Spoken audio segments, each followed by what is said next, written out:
अगर कहीं देखने को मिलती है तो इसी दो परिवारों के बीच उस केमिस्ट्री को पूरे देश ने और हम सब ने देखा है। साथियों, 80 में जब पहली बार कमलनाथ जी चुनाव लड़े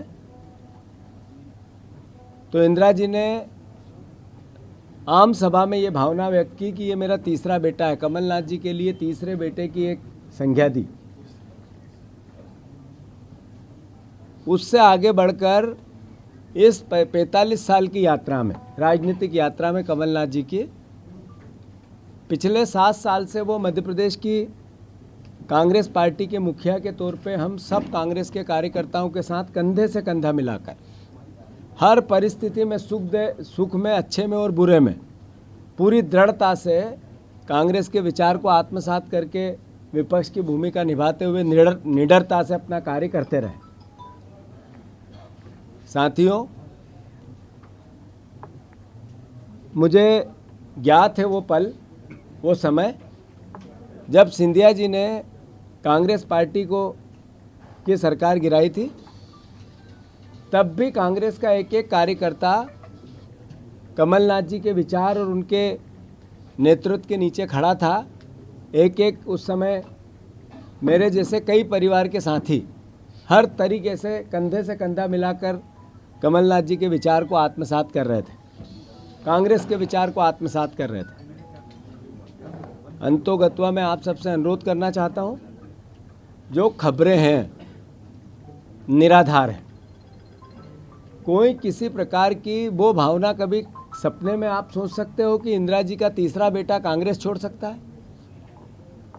कभी सपने में भी ये विचार आ सकता है कि अभी 2 महीने पहले जिनके नेतृत्व में हमने चुनाव लड़ाए कि कांग्रेस का कार्यकर्ता अपनी जान लड़ाकर उनको मुख्यमंत्री बनाने के लिए अपना सब कुछ निछावर करता रहा, क्या उनको छोड़ने की बात कमलनाथ जी कर सकते हैं?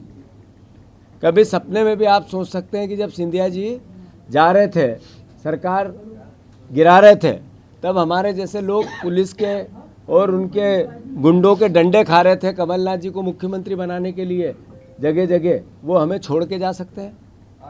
कांग्रेस पार्टी को छोड़ के जा सकते हैं? मैं फिर से,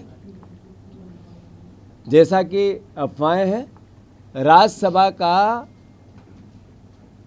चुनाव में अशोक सिंह जी का नाम कांग्रेस पार्टी में आदरणीय कमलनाथ जी ने प्रस्तावित किया था और उसी के आधार पर हम सब विधायकों ने भी किया था, हमारे पूरे नेतृत्व ने एक साथ मिलकर किया था और सर्वसम्मति से अशोक सिंह जी को राज्यसभा भेजा गया।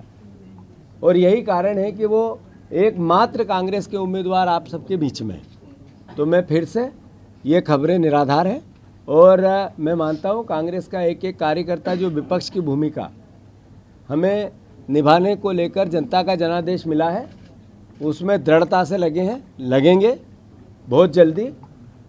जो कांग्रेस पार्टी ने मिनिमम सपोर्ट प्राइस किसानों की लागू की है, जो सपोर्ट प्राइस किसानों की भावना उनके अधिकार क्षेत्र में गारंटी के रूप में दी है, मिनिमम सपोर्ट प्राइस एक गारंटी है, इसकी भावना कांग्रेस पार्टी ने व्यक्त की है।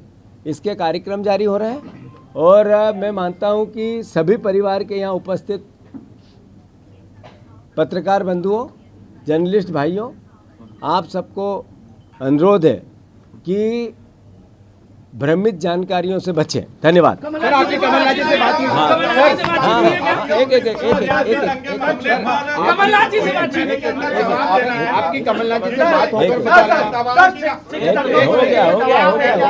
एक एक करके पूछेगा। हो गया आखिरी में मेरी कमलनाथ जी से आज सुबह भी बात हुई, कल रात को भी हुई और जो मैं बातें आपसे कर रहा हूं, मैं मानता हूं कि उस कांग्रेस के प्राचीन विचारधारा के इतिहास के मद्देनज़र कर रहा हूं जिसको कमलनाथ जी ने आत्मसात किया था।